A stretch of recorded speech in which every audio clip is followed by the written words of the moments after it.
क्या आपने कभी सोचा है कि एक छोटी बहन अपने भाई के लिए पूरे जहां से लड़ सकती है?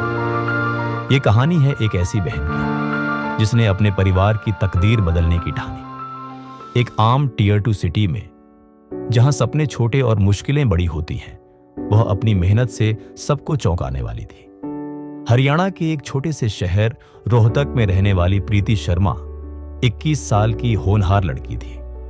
उसके चेहरे पर एक अलग सी चमक थी जो सिर्फ उसके सपनों की गहराई को दिखाती थी। प्रीति BCA bachelor of computer applications की पढ़ाई कर रही थी, लेकिन उसके सपने सिर्फ खुद तक सीमित नहीं थे। उसका छोटा भाई अंकित, जो 10वीं कक्षा में पढ़ता था, वह भी पढ़ाई में अच्छा था, लेकिन आर्थिक तंगी की वजह से आगे की पढ़ाई छोड़ने का मन बना चुका था। प्रीति का मन नहीं मानता था। उसके दिल में एक आग सी जलती थी। क्या मैं अपने भाई का भविष्य उज्जवल नहीं बना सकती? हर दिन प्रीति का संघर्ष बढ़ता जा रहा था। कॉलेज की फीस, घर के छोटे मोटे खर्च और अंकित की पढ़ाई की चिंता उसके कंधों पर भारी पड़ रही थी। लेकिन क्या वह हार मान लेगी? प्रीति ने छोटे मोटे जॉब्स करना शुरू किया। घर लौटने के बाद वह ऑनलाइन ट्यूटर बन गई, मोबाइल रिपेयर की ट्रेनिंग ली और दोस्तों के लिए वेब डिजाइनिंग के छोटे छोटे प्रोजेक्ट्स भी करने लगी। हर सुबह 5 बजे उठना, रात 12 बजे तक काम करना और फिर कॉलेज की पढ़ाई में मन लगाना, यही उसकी दिनचर्या बन गई थी। क्या इतनी मेहनत से सच में कोई फर्क पड़ेगा? क्या अंकित की पढ़ाई फिर से शुरू हो पाएगी? एक दिन प्रीति के कॉलेज में एक प्रतियोगिता का आयोजन हुआ, इनोवेट एंड लीड। इस प्रतियोगिता में उसे अपनी एक अनोखी वेब एप्लीकेशन के आइडिया पर प्रेजेंटेशन देना था, जो छात्रों को ऑनलाइन सीखने में मदद करती।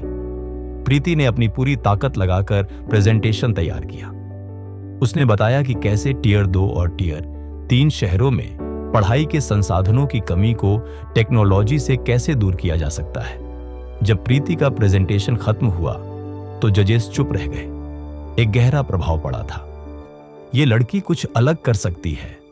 वो दिन प्रीति के लिए एक नया मोड़ लेकर आया। उसे पहले पुरस्कार के साथ एक बड़ा ऑनलाइन कंपनी से इंटर्नशिप ऑफर मिल गया। क्या इंटर्नशिप से उसके सपनों की राह आसान हो जाएगी? क्या अंकित फिर से स्कूल में लौट पाएगा? इंटर्नशिप के दौरान प्रीति ने दिन रात एक करके न केवल अपने कौशल को निखारा, बल्कि कंपनी में अपनी काबिलियत का लोहा भी मनवाया। धीरे धीरे उसका नाम छोटे शहर की उस लड़की के रूप में फैलने लगा, जो अपनी मेहनत से हर मुश्किल को मात दे रही थी। अंकित अब फिर से स्कूल में दाखिला लेने लगा। उसकी किताबें पहले से अधिक चमकने लगी। प्रीति के संघर्ष का असर साफ नजर आने लगा था। लेकिन कहानी यहीं खत्म नहीं होती। क्या प्रीति का संघर्ष सिर्फ व्यक्तिगत जीत तक सीमित रहेगा?